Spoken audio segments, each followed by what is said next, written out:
What's up, everybody? It's Mike Flasia from the HVAC is Life Facebook group. So happy to be with you today to share tonight's Monday Night HVAC lesson on the ABCs of system diagnosis.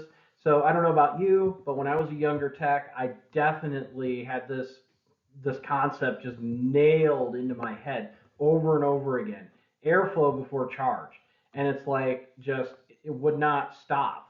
My boss, the owner of the company, I mean, just absolutely every day I would hear from him, did you verify airflow? Did you check the filter? Did you make sure the condenser's clean? Are the fans running? Are the fans clean? Are they running the right direction?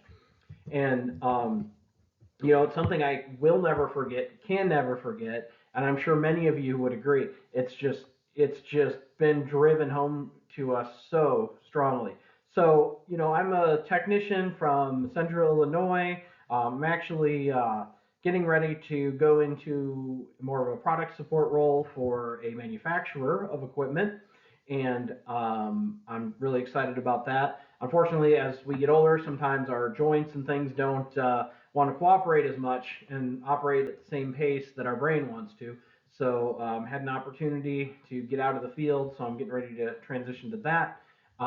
But yeah, I asked Willie if it'd be okay if for the HVAC is Life group if we could do a weekly training, and he went ahead and gave me the go ahead.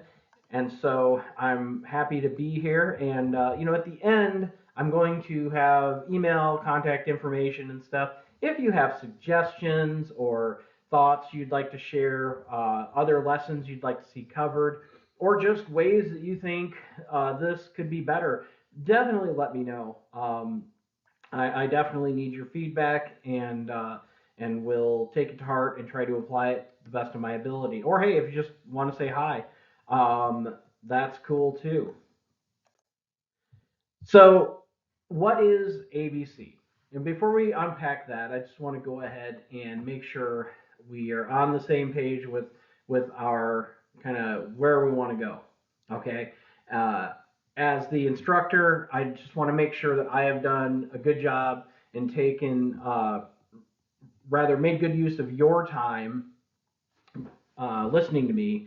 And, so I've laid out a few different objectives. One is I hope that at the end of this lesson, you will understand airflow and understand that it must be verified before adjusting refrigerant charge. This is absolutely imperative that we do not change refrigerant charge until we make sure that our airflow is clean and unrestricted, and um, once rather yeah, not until we've verified good airflow should we really trust our refrigerant readings, and therefore we really shouldn't be adding any charge. Recognize the signs of condenser and evaporator airflow restriction. So we're going to go into a little bit of what that looks like, the effect that it has on subcool, superheat, your pressure readings, and the overall performance of the machine, things that you're going to want to look out for if we have an airflow restriction. You're going to want to be able to understand how airflow affects subcooling and superheating. So, I'm sorry, subcool and superheat. The um, the truth is that it's not just, low airflow means that it doesn't get as hot or cold in the room as it's supposed to. No, it actually has an impact on the way that the pressure is presented in the refrigerant. Um, you'll learn why overcharging damages systems. Now, you may know why that is already, but maybe if you're a newer tech or something, or even just doing this for a while and never really considered it, there's a reason why we want to be cautious with overcharging a system. And then finally, the final objective is I really want to make sure that everyone here is thinking in terms of developing a repeatable diagnostic sequence. So when you walk into a job, you know what you're going to do first, what you're going to do second, what you're going to do third, so on and so forth. So that, excuse me, so that you can take predictable steps, be efficient, and not have to worry about, oh, did I you know, check that thing or did I not? Did I test that capacitor or did I not? And lessens the trips back and forth to the truck, back and forth inside and outside. It just makes us better and stronger to follow a diagnostic sequence.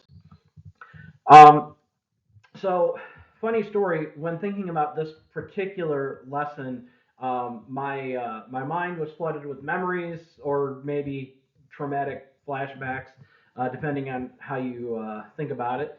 But one of my early service calls, I got called out to a house that the homeowner just bought this house. They just moved in. It was early, I think it was like early June, so it wasn't really that hot out yet, and it was one of the first warmer days that spring, and the homeowner was saying that the system just wasn't keeping up at first, but now she noticed that there is water pouring out of the unit downstairs in the basement, and it's just blowing air. It's not cooling. So I get there, and of course I find that the evaporator is just completely frozen over, and couldn't really do much with that. So the drain also was broken, so I went and fixed that so that it was draining instead of just pouring water everywhere. It was actually draining through the drain piping like it was supposed to. Basically left the blower motor running and just said, hey, I'm gonna have to come back. Um, this thing needs to thaw out. I can't really do anything with a system that's completely frozen solid. Well, came back the next day, and I'm getting my discharge, my suction discharge, suction, suction saturation temperature is right around 40 degrees, and I'm like, it's a little low. Maybe I add a little bit of refrigerant, and did not change the suction pressure at all. So I'm adding a little more refrigerant, still not changing. What I'm not noticing is that head pressure is continuing to rise as I'm adding refrigerant. So long and short is I ended up adding roughly what would account to double the dang factory charge. So if it was like a 5 pound factory charge, I had added another 5 pounds. And by the way, I ended up having to pay for that 5 pounds myself. Um, and my boss, the owner of the company, came out and actually helped me out, and we discovered that the condenser coil was just absolutely jam packed full of filth. It was just filthy as could be. So we cleaned that out, and then we ended up recovering all the refrigerant, pumped it down, then recharged to factory charge, got got it running right, but we couldn't get subcool to be quite within that about 10-degree threshold. I don't remember exactly what the factory was on the condensing unit, but as it would turn out, there were more issues with that system than just a dirty condenser anyway. So, but I'm not going to get into that today. But it suffices to say that I probably could have gotten that system at least cooling for the family that on that second trip had I cleaned the condenser coil. And that was a thing that, and for the next like probably year after that one service call, every single call I got, he would ask me, did you clean the condenser? Even if it was just, a capacitor. And you know what? I even got into the habit of pretty much cleaning the condenser every service call. I got really good at taking the top off the condenser, hose it down from the inside out, put it back on, you're good to go. So pretty much everybody ended up getting, everybody that I went to ended up getting an included complimentary condenser cleaning. The obviously it wasn't really free because they were still paying labor, but we used to charge separately for the condenser cleaning too. But no, I would just just because I'd heard it so much with condenser clean that I just can't shake that. Now I'm OCD about clean coils, man, and clean filters. But if I would have just noticed how dirty that condenser was, I could have saved a lot of time, frustration, and money by simply hosing out the condensing coil, and then attaching my gauges. Um, in fact, that's why I've said, especially on social media, sometimes some of the HVAC groups, you'll see, younger techs, hey, here's a picture of my digital gauges. What do you guys think is going on with this system? And sometimes they were helpful replies, sometimes they're just sarcastic replies. And I've gotten to the point where I respond, did you clean the coil? Is the condenser coil clean?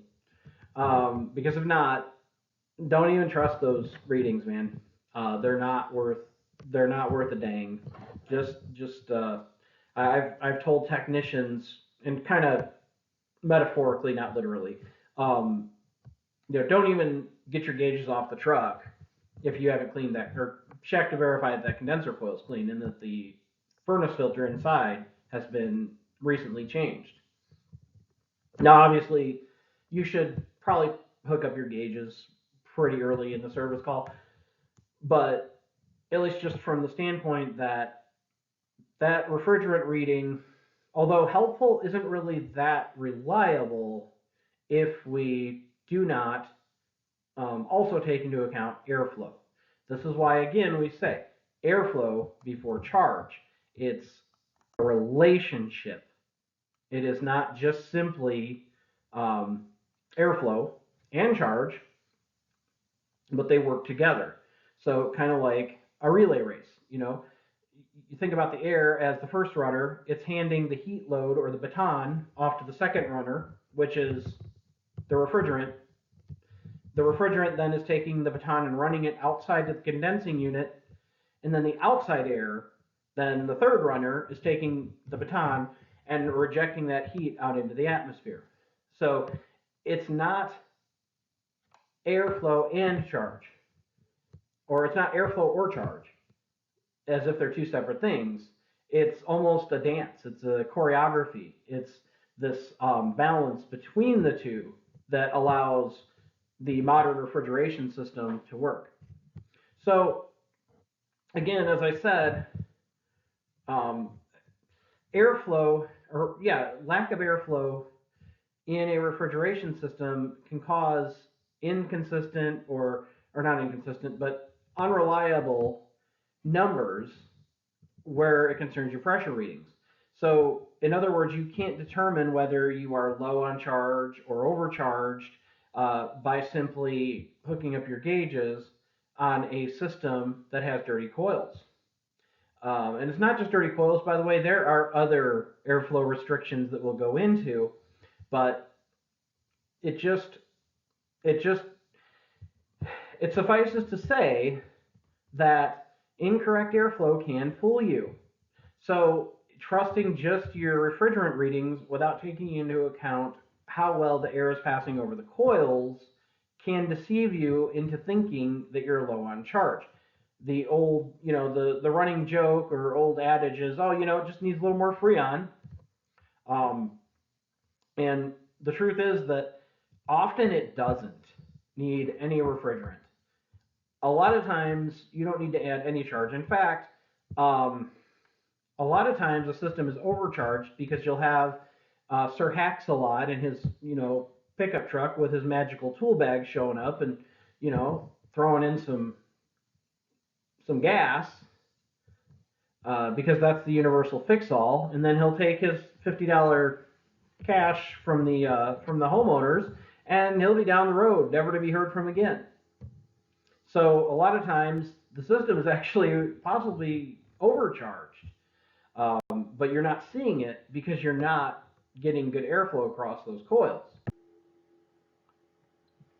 So what our refrigerant readings can tell us when we have a restricted airflow situation is they can indicate for us the severity of airflow restriction. They can confirm to us where the restriction is. Is it in the condenser or is it in the evaporator? It can kind of point us in a direction. So to say that our refrigerant readings aren't reliable when we use, or rather when we have restricted airflow, is mostly correct, but not 100%. It is helpful in that it can help us in diagnosis. So here's, for example, you have a 410A system, which the system I brought up in my confession of my own, prior ignorance. That was a 410A system for the most part. Again, it was a jerry-rigged hodgepodge of everything. It was a Frankenstein, and I don't know, but anyway, the the refrigerant that we put in it and that it had in it was 410. So for that reason, I'm using 410 as an example. Um, so here, our readings are indicating a restricted condenser coil. What is it about our readings that's indicating that? Well, for one thing, we have slightly higher than normal suction pressure, and we have really high head pressure. Okay? Um, so when we look at our gauges, if we see that our head pressure is high, one easy way to think about that is, where is the heat leaving the system? It's leaving the system at the condenser. Um, so head pressure is condenser, right? So if we see that the head pressure is high, that means we're stacking refrigerant, liquid refrigerant, in the condenser. So if we're stacking liquid in the condenser, then that means that there must be an airflow restriction in the condenser. Why? Because the condenser is supposed to be rejecting heat. One interesting symptom of that is that the condenser itself will feel hot. That seems kind of counterintuitive, right? If airflow is restricted, then why would the condenser feel hot? Well, it's restricted in that it's not allowing air to flow through the fins. Air is still flowing around the coil and around the cabinet and going through the cavity inside, and it's being heated up by all that hot stuff. And if you put your hand on that compressor while everything's running, I bet you it'd be really hot to the touch. In fact, maybe hot enough to burn you. So all that heat is just building and building and building, and as it heats up, you have higher pressure. As pressure increases, more and more liquid is going to stack in that condenser coil, and that's where we run into potential dangers, such as refrigerant flood back into the compressor. So that right there, just the head pressure alone, if you disregard the suction pressure, just the head pressure alone is enough of an indicator that, hey, something's up with the airflow across this coil. So that's where I would be taking an amp draw of the motor, verifying that my fan is turning the right direction. I'd be checking amp draw on the compressor, and I would definitely be making sure that I get a suction line temperature and a liquid line temperature, because I want to make sure that my gauges are reading, what are reading accurate, and the temperatures inside the pipes are actually being reflected to go with the pressures that I'm reading. So yeah, obviously this thing should be running hot, and it should be really evident that we are not getting airflow across the coils. One other thing I've done is, if you put your hand over the top of the condensing unit and you feel the air coming off of that. Now in normal operation, it's going to be pretty warm because you are still rejecting the heat from the house. But if you put your hand over it and it's like uncomfortably hot, like you could bake bread on top of that thing, you probably have a restriction in the condenser coil.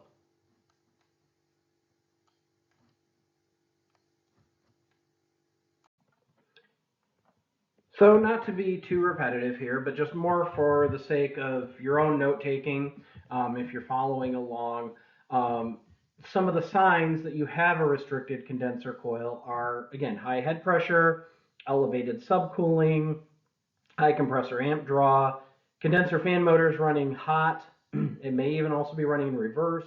Hot discharge line temperature, poor heat of rejection outdoors, invisible stuff crud, junk, and muck in the coil. So in the same way, a restricted evaporator coil has its own unique set of signs and symptoms. Again, low suction pressure, low head pressure, high superheat, high subcooling and low superheat. So basically because airflow is restricted, refrigerant is not able to evaporate and less heat is absorbed in the coil. So basically it's as if the runner with the baton is just going right past the second runner and the refrigerant's just sitting there like, okay, you forgot to give me the baton, dude. Or it's just not even getting to the coil through the coil at all because maybe the coil is restricted. But again, if you're seeing your suction pressure and your head pressure out of line like that, where they're both kind of low, and in fact, again, this can fool you into thinking, oh, we're low on refrigerant. Look at that. That's so the saturated pressure on that suction side is only 40 degrees, right? So that's going to tell you got a 40-degree coil. Well, what temperature roughly do you want an indoor coil? Probably 50, 55, right? Yeah, let's add a little gas, see what happens. Well, why is my head pressure so low? Let's take our superheat readings. Okay, why is my subcooling so high and my superheat is low? So what's going on here? Why are things so out of whack? If we're low, then we should be low on both sides, right? We should be consistent, but we're not. So there's another clue for you. We have something inconsistent.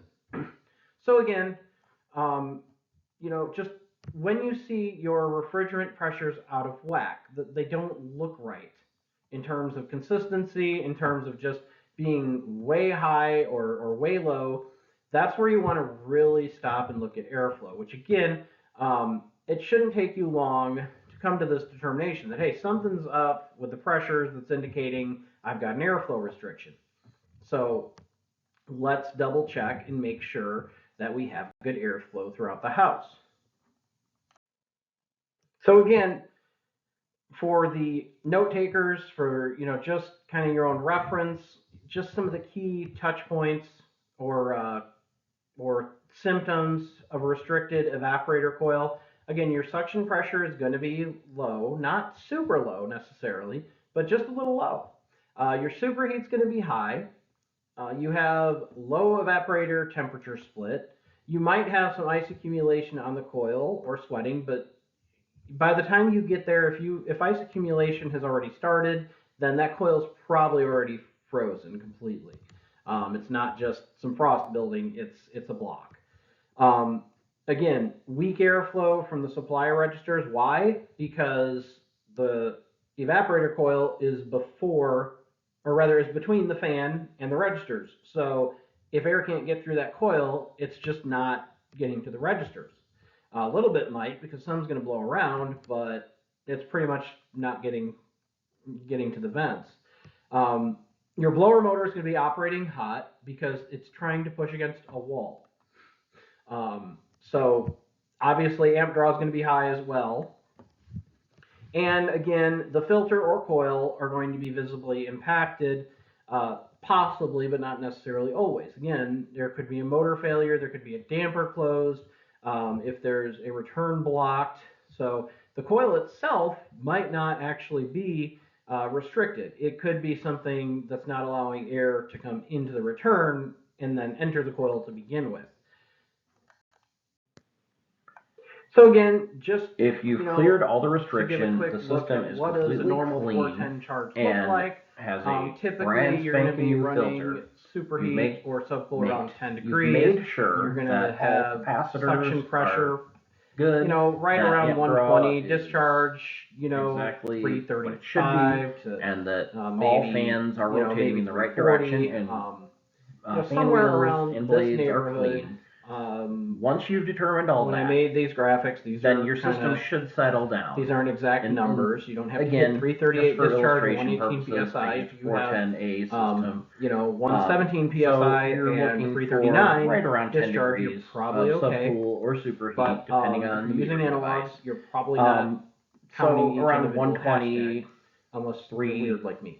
40-ish. But basically, high this side indicates you have strong airflow. pressures. All and you're gonna motors see if you had like operating in the case efficiently. Of probably the most all frequent fans I've are seen turning in the anyways, right direction and they're clean. You have People stable pressures. just Metering hit 'em with the device garden is not hose real quick restricted. and move Everything on, not even take is the shroud in off, good or shape. they'll not even ever touch the thing because they don't understand what it's doing. Usually that's going to be your problem child. So typically after cleaning the machine and powering it back on, refrigerant pressures are going to go a little wonky at first because you're still dealing with a lot of latent heat trapped in the refrigerant, but you've also now got a wet coil, so the machine's kind of losing its mind for a minute there. Once the coil dries and everything kind of has some time to stabilize, then you're going to start to see refrigerant values within a normal range. High side pressure is going to drop. Low side pressure is going to come back up to a normal range. Typically in a residential system, you're going to want, 40, 45, maybe 50 degrees saturated temperature. But I'm not going to debate, what a good delta T is during this particular module. And I don't know if that's even really a worthwhile debate. But suffice it to say that once the system is clean and you've verified all electrical and mechanical operation, you should start to see your refrigerant values settle down fairly quickly. It might take a good 15, 20 minutes, but they will. If you should find that you're still low on refrigerant, add just a little bit at a time. Meter in just a little extra at a time. Don't open that thing up wide and just let the river flow right in because you don't want to risk flood back. But you do want to just add a little at a time, wait a minute, let it distribute, let it settle, and then you'll see that your refrigerant pressure values are going to come to a normal range. But what you don't want to do, again, as I said, sorry, you can throw a shoe at your computer, symbolically throwing it at me, but you don't want to just crank open your gauges and let it flow. And you're the hero. You have ensured that the system is clean, airflow is completely unrestricted. Everything is working electrically and mechanically. Every capacitor is within spec. Amp draws are perfect. You've got 0 volts across the closed contactor. Everything is running like brand new again. You will at first see your pressures go a little wonky because think about it. You've still got a bunch of latent heat in the refrigerant. Your your condenser coil is now soaking wet, and the system is going to respond in, much the same way that you're suddenly being tossed a basket of flaming chainsaws. You're not going to know what the heck to do with it. But after a while, you figure it out, and so does the system. And give it 15 minutes, 20 minutes, and you'll gradually see your suction pressure and your liquid pressure begin to drop into a normal range. In this instance, it's a 410 system, so right around 120 and 338. Basically, you want your evaporator coil to be around a little over 40, maybe 45. I wouldn't even really get mad at 50. And really, that partially depends on your ambient heat and other stuff that I'm not getting into for within the scope. It's just not within the scope of this particular lesson. But basically, once everything's back in order, you can now get a reliable read. If you see that your pressures are a little on the low side and you want to start adding refrigerant, now is the time to do it. And when you do it, you want to add refrigerant slowly, a little bit at a time. A couple of ounces is really enough. Just see what it does. Let it sit there for a couple minutes. Okay, add a couple of ounces and just see what it does. Add a couple more ounces. Okay, is it rising? Okay, add a couple more ounces and then stop. Don't just crank your gauges open and let the refrigerant flow because you're going to risk flood back. Especially, again, if that system is still in a recovery stage, you don't want to risk wrecking a compressor, which is still actually fine right now, because you got a little excited about your refrigerant trigger finger. What you want to do again is just a couple ounces at a time. Maybe, now you certainly don't want to add, half pound, pound. I mean, think about it as a proportion of the total system charge. You've only got maybe at most 5 pounds in a residential system. So the last thing you want to do is put in, 20% of that in one go. You want to let it drink, but you want to let it sit slowly, a few ounces at a time. And again, let it sit and let it circulate and let it come down. And you'll see that those values will eventually rise. Now is actually a really good time to spray some bubbles on and around the service ports and just kind of generally look around. Do I see oil staining? Do I see anything out of the ordinary? If not, then you're probably good. You can go ahead and just let her drink and I'm sorry, I'm going to say let her eat because we're not adding refrigerant at this point. But just let her sit and you'll see that she's going to keep running in that good range until she satisfies. Once she satisfies, then you can take off your gauges and get your uh, get your ticket closed out with your customer. Go back to the truck, and then before you pull off, just do a little celebratory driver's seat dance, and that's a great way to end a service call.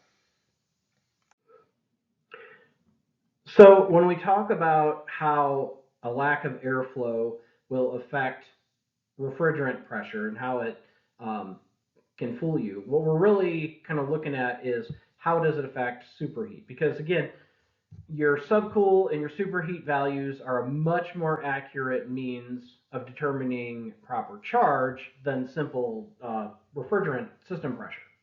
So then obviously we would expect if the refrigerant um, is not either capturing the heat or it's not rejecting the heat, or perhaps both, because both coils could actually be restricted, um, then we would expect superheat also to be affected. So, in essence, low airflow on the evaporator coil is going to affect superheat by increasing the number. It's going to be high. Um, so suction pressure is going to drop, and then that's where we're going to find ice accumulating, or frost, or sweating on the lines, or it could be excessive condensation. Either way, we're going to see an increase in superheat if the evaporator coil is restricted. In the same way, if the condenser is restricted, we're going to see a rise in subcooling. So basically, because the airflow is restricted, heat can't be rejected, so the head pressure just continues to rise. The condensing unit is going to feel noticeably hot. Subcooling is going to increase. Um, liquid refrigerant begins backing up at the condenser, and then eventually it's going to reach a point where it's all the way back to the evaporator, and that's no bueno. And that now you're sucking in liquid refrigerant, and that's where you end up with the with compressor innards that look like shattered glass, and that's just not something you ever want to see. If you haven't seen it, there are some good YouTube videos and pictures online you can check out. Perhaps if I rewrite this lesson one day, I might add some pictures. But yeah, no, trust me, it's catastrophic. If you want to imagine what catastrophic failure looks like, uh, a slugged compressor about the best uh, is about the best picture. Um, but the danger here is you've got stacking liquid refrigerant in the condenser, and this is where a lot of technicians will erroneously add refrigerant because the suction temperature looks slightly low. But it's already got too much refrigerant in the condenser, and it's just going to keep holding refrigerant in the condenser. So that's where, like I said, with my system that had the dirty condenser and I kept adding refrigerant, if man, I don't even know how high the suction, or excuse me, the liquid side pressure was, but I bet now if I'd have seen it, I would have been kind of scared, because yeah, I mean, I'm just adding to an already overflowing cup, and that's not a good idea. I can tell you that much. Um, so obviously, a restricted condenser can lead to severe overcharge conditions. With a uh, with a restricted evaporator, yes, the evap the blower motor could eventually burn out and overload, but it would take a heck of a lot more time running under load for that to happen, versus a compressor. It just needs 1 second of liquid refrigerant being brought into the low side for it to shatter. So yeah, the plus the expense of replacing a compressor versus a blower motor. If it's a machine that's out of warranty, obviously you're talking about the entire condensing unit. Um, but basically, yeah, you don't want to do that. But your uh, your subcooling is going to increase when you have low airflow across the condenser.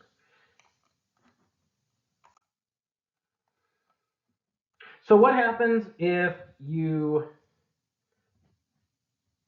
have a clean evaporator, you have a clean condenser, but you're still getting these outlandish refrigerant values? Well, that's where you should have from the beginning been checking that the blower motor and condenser fan are clean. You uh, you want to make sure that you already should have checked amp draw readings on all three motors. You should have made sure that you have proper direction, that fins on the blower wheel, and that the fan blades on the condenser fan motor are not bent or broken in some way. And you want to verify proper rotation. This is also a time to double check because, again, you've already checked, right? You did already check all these things. Yes, I knew you did. You're so freaking awesome. You're the best ever.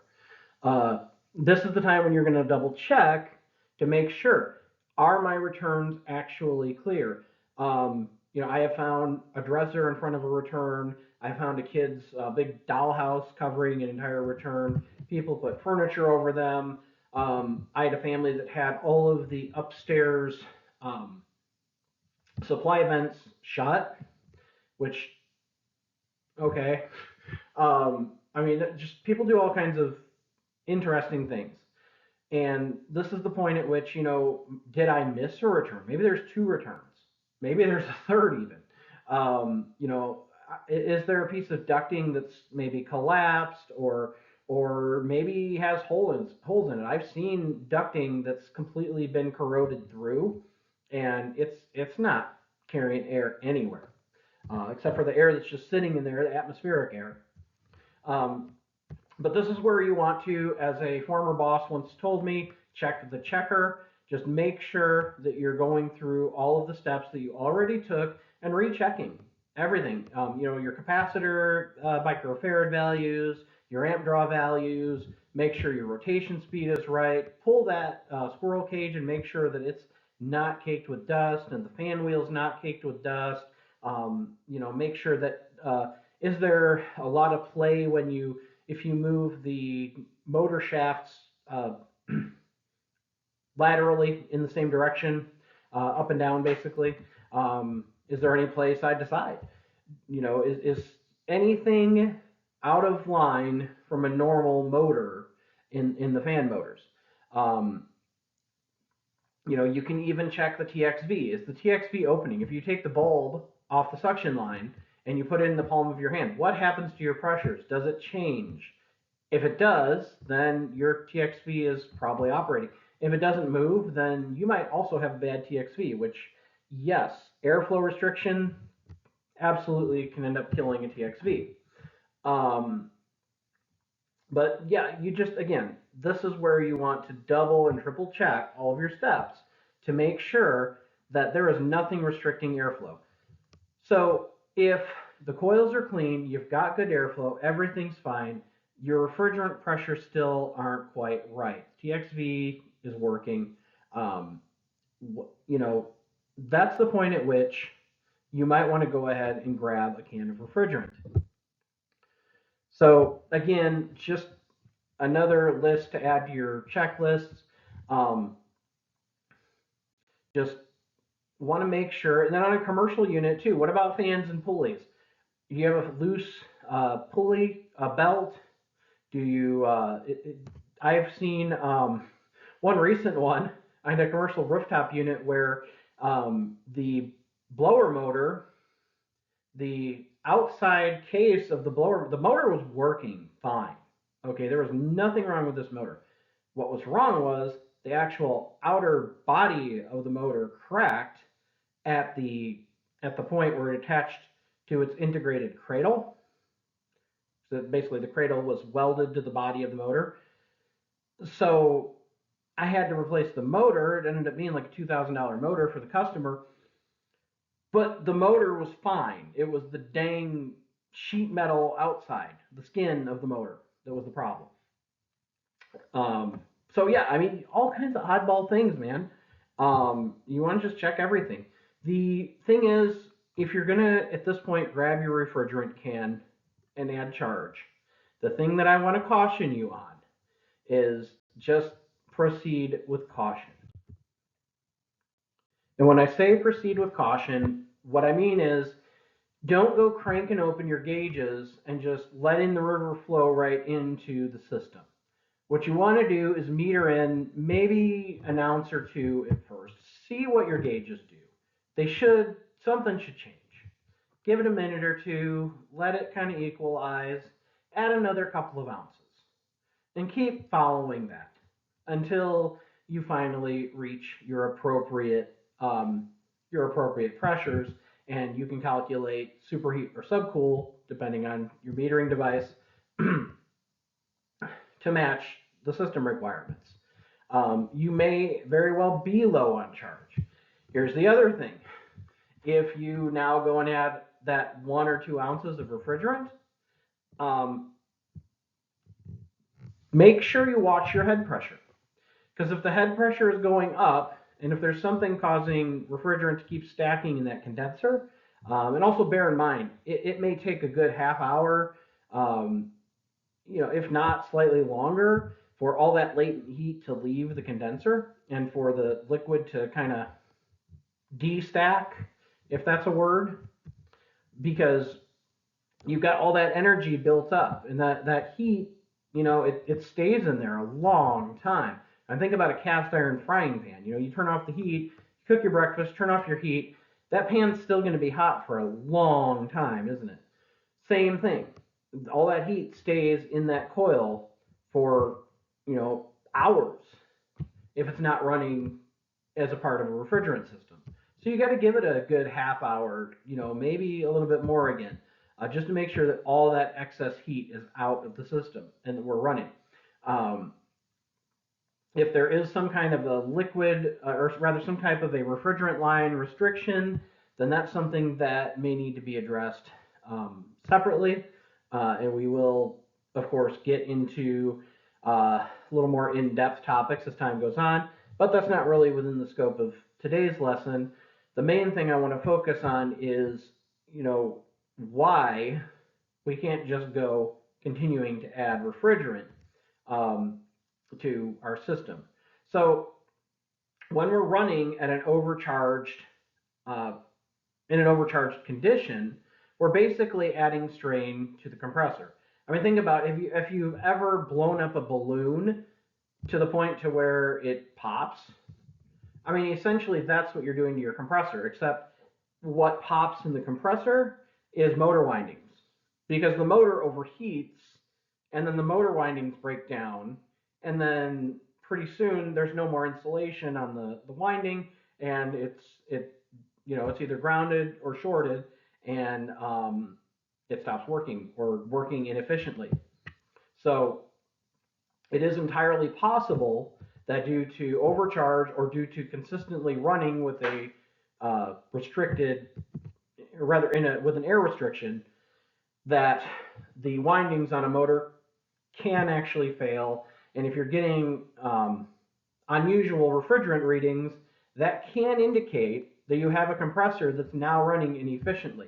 Well, you've already been out, you've cleaned the coils, you've checked all the things, and you're still not pushing refrigerant right. This is the point at which, now that you have your values, you have your stuff written down, and you have written it down, right? You did already check all this stuff, like I asked.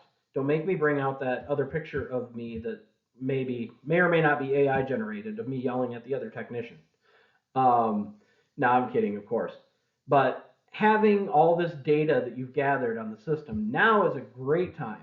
If you're an unseasoned greener technician, now is a great time to call your office or tech support or somebody else in the company who can kind of guide you on some extra steps. Again, that's not within the scope of today's lesson, so we're not getting into that. But suffices to say that if you verified airflow, if you've added a little bit of charge and we're still head pressure still not going down, the maybe suction pressure is not coming up right, something's still not right. You should probably call somebody at that point. Um, if you don't know what further steps to take. Now, the other thing is, if your head pressure and your suction pressure are both kind of high, you're probably overcharged. So at that point, you haven't added refrigerant yet, right? Right? We haven't added anything. Try the opposite. Try recovering a little bit of refrigerant. Try recovering an ounce or two. See what happens. Do we start to settle down? Because maybe again, Chuck in his magical pickup truck showed up the day before you, and the customer failed to inform you of this, and their solution was to add a little bit of gas, and it didn't work. So they took they took their payment from the customer and taillight warranty, they're gone, never to be heard from again. And now the machine belongs to you. So if it's overcharged, now it's your job to recover that refrigerant. Recover, a few ounces at a time. See what happens. Don't just open up the valves because you're going to dump the whole stinking load. A little bit at a time. A few ounces here, stop. Watch it settle. A few ounces there, stop. Let it settle. Because what we're talking about here, if we overwork our compressor, um, it's not just inefficiency, it's not just making the compressor work hard, it's literally burning motor windings and slugging pistons, connecting rods, and valves, or shattering pistons, connecting rods, and valves because of slugging.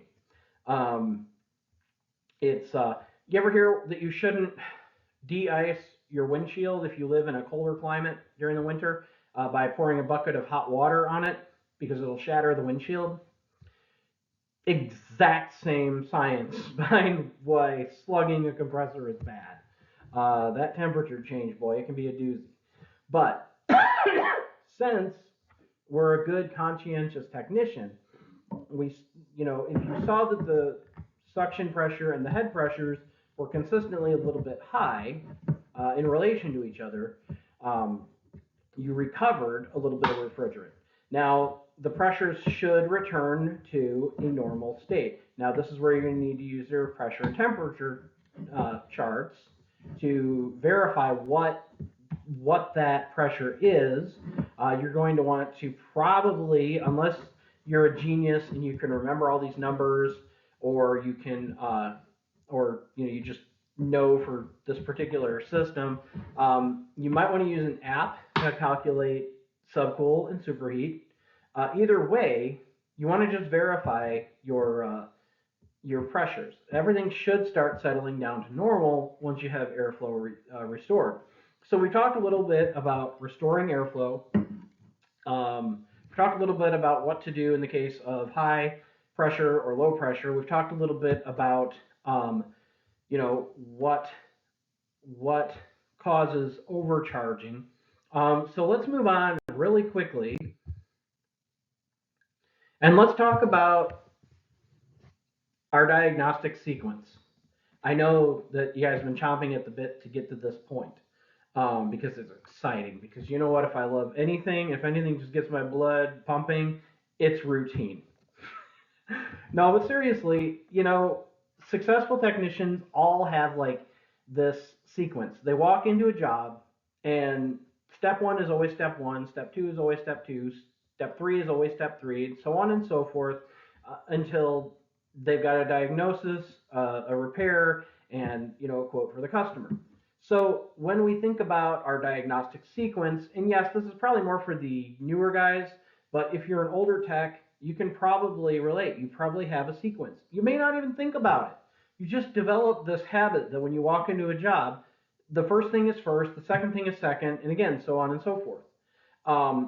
So I've prepared on this slide just a few little ideas for a diagnostic sequence, but the important thing is, guys, make your own. Like, this isn't a be all end all list. This is just simply an idea of things that you should check in an order of operations. But if you think about it, like, if you call the manufacturer of a piece of equipment, okay, call Train, give them a model number and a serial number.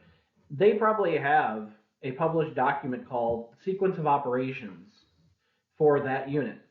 Now, an HVAC system, it's probably not going to be different model to model or brand to brand, but that's a part of engineering these machines is the sequence of operations. What's the thing that happens first in order to get this whole thing going? What happens second? What happens third? And in the same way, developing the same routine helps you to track your steps. It helps you to be efficient and effective. It helps you to be confident in knowing that, yes, I checked the filter. Yes, I made sure that the coils were clean. Yes, I checked amp draw. And by the way, here's what they are. Don't ever tell a more senior technician if they ask you, how many amps was the compressor pulling? Oh, the compressor was fine. What was what was your subcool? Subcool was good. Don't do it. You give them a number, please. I'm asking for your good, for your well-being. Give them a number. Not it's fine. But you want to basically follow this sequence so that you can have that data, so that if you need help, you can, give somebody good questions so that they can actually assist you. But yeah, basically what it boils down to is, when you're following the same steps over and over again, you're being more efficient. And really, we owe it to our customers and to our employers to make sure that we're doing our jobs as efficiently as possible. It's not a race, guys. We're not actually sprinters, and nobody wants us to just rush through every job. They want us to take no more time than is needed. And I think everybody in this trade understands that sometimes things are going to take a little longer, but that should be as needed, not just because I had to go out to my truck like 15 times and then I went inside, outside, inside, outside. Having a diagnostic sequence, a set of regular repeatable steps, is going to help you be more effective in doing your job. It's also going to make sure that you have done all of your checks. Because how could I be on step 4 if I haven't completed steps 1, 2, and 3 first? So I'm not really going to go over these individual steps. I think I've preached at you enough about this. But part of it and part of being successful as a technician, you got to have a set routine every time. The thing to keep in mind is be adaptable because sometimes you will have to make little tweaks and changes here and there. And every now and then the plan sequence just goes out the window, and you just got to go into stop the bleeding mode, and it does definitely happen. So, guys, I just want to thank you for listening to me and following me this far. I hope that you've enjoyed this lesson as much as I've enjoyed giving it. And, if you have questions or concerns, if you have comments or heck compliments, feel free to message me on Facebook, Michael James Plazia. That's Plezia. I am on the HVAC is Life Facebook group. I'm one of the moderators, as well as I have the HVAC Mentors podcast, which this lesson will also be on. Um, if you want to reach out to me via email, mjplezia@gmail.com, or again, you can reach me, Michael James Plazia, via Facebook Messenger. Feel free to reach out. Hey, heck, just say hi sometime, man. I always appreciate that. But, some final takeaways, if I were to wrap this whole thing up into just a few final points. One is um, airflow problems do show up in your refrigerant readings. So while you cannot determine whether you're overcharged or undercharged if you have an airflow restriction, your refrigerant readings will point you toward where there is a restriction. So whether it be evaporator, condenser, um, that's gonna be kind of apparent in the readings. Hey, and by the way, too, if you want a copy of this PowerPoint, also email me. I'll be happy to send you one. Um, Make sure that you understand charging a system or taking away charge before you're verifying airflow is not only a waste of time, it's a waste of refrigerant, and it makes us look sloppy, which, of course, we want to reflect well on our trade. Um, if we look at the HVAC system as the whole body, remember that the condenser, the compressor, the evaporator, the metering device, the refrigerant, the pipes, the wires, everything, they're all parts of a body. Kind of like we're more than a heart, a liver, a foot. It's all a part of the whole that makes us, right? And in a way, your customer's HVAC system is also a part of the body of their building. And understanding that in light of where the system is located can also even give you greater insight still into what's going on with the system. What has the system been exposed to? So, just looking at the whole thing, not just pressures. And what are the pressures doing? Oh, suction pressure is low. Let's go ahead and add some refrigerant. No, let's look at the whole system. Um, so it's a bigger part of diagnosing, is my point. It's not just the diagnosis itself, it is one component within the entire system. When you do add charge, be patient, or take away charge. I should edit that. Make sure that you do it slowly, a few ounces at a time. Really, I mean, it's not a massive like cooling tower or massive chiller in a 500,000 square foot building. Unless it is, then maybe you can do a few pounds at a time. But for most residential systems, a couple ounces at a time will give you insight into how the system is operating. And then after you add or take away that couple of ounces, stop and wait. Now, at some point, you may realize that maybe the system's really low or really high, and I need to take out like half a pound at a time. That you can determine later, but at least starting out, you want to proceed very slowly. And I would not recommend adding or taking away that much at a time anyway. That's just, for illustration's sake. But a few ounces at a time, add or take away, let the machine run, let the system kind of equalize and see what happens. Then you can figure out if you need to add or take away any more. Um, the best technicians, and by that I mean the strongest, the most successful, they follow a set, repeatable process every time, every service call. Now, do we have those moments where it's get in there and stop the bleeding? Absolutely. Then set, diagnostic sequence kind of goes out the window. We just do what needs to get done. Or sometimes we're interrupted. Things happen, but most of the time, at any given service call, you should be following So the final same notes, repeatable and I diagnostic just want to kind sequence of summarize that helps you to what we've been through, and I feel track like your steps I'm asking you to and the drink readings from you've taken fire and the hose data here. you've collected. There's a lot of information, and it but helps you to welcome to HVAC. not that's just go back and what forth we to do the every van day, 1,000 right? times, not go Airflow to the indoor and problems outdoor unit do over and over present again. in your It makes it refrigerant so readings. that you are So until you able to perform establish as good effectively airflow and verify good and airflow, efficiently as you can. cannot really And honestly, it rely also too makes us much look better. on It what makes us the look gauges like are telling you. professionals. Like we know Charging what a system before verifying airflow wastes time and above all refrigerant. else, You when we want to think make about sure our that you ABCs, clean your coils, okay, you have healthy motors, airflow before healthy charge components, does not mean and that is just airflow as much is a more part important of than charge. refrigeration diagnosis as what it means is as that gauging up airflow and reading your pressure. and charge When you do are add working charge together, so please, therefore we please add cannot slows. accurately determine And then whether finally, we remember add that the or best subtract technicians, charge and by that I mean the without verifying strongest, that we have good airflow. follow a Therefore, repeatable process. it's airflow Make sure before that you know what you're going to do. changing Step charge, three, or airflow you know what before step 3 is going to be. You know what adjusting step 8 is going to be. It can before, still be ABC, after, and in because we between, don't want to upside and down. change the whole Are you going to have to industry's adapt in certain nomenclature. situations? We don't want to make it But ABAC. still, the airflow before foundation adjusting does charge. not change.